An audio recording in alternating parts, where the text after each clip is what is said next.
খুবই খারাপ খবর বন্ধুরা, কি বলবো তোমাদের, আমাদের কারোর মন একদম ভালো নেই। দিদি তো খুব কান্নাকাটি করছে, কারণ ওই সাদা ঘন্টুটাকে দিদি খুব ভালোবাসে ছোট্ট বয়স থেকে। আর ওর শরীরটা ভালোও নেই, পাটা ওই রকম অবস্থা।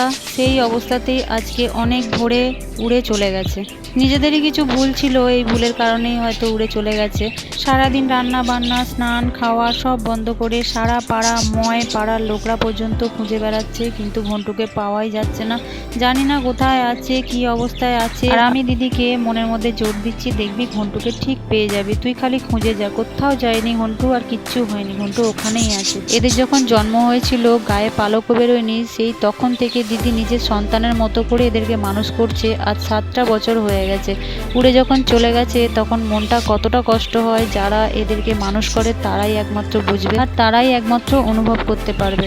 আমি মাঝে মধ্যেই যাই এদের সঙ্গে, আমার অনেক রিলস আছে।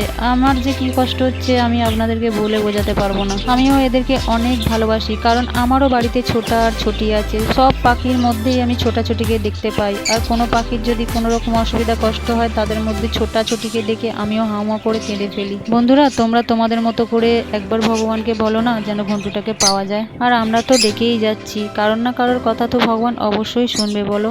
সারা দিন চলে গেল, সন্ধেও হয়ে আসবে এক্ষুনি, জানি না ঘন্টু কোথায় আছে।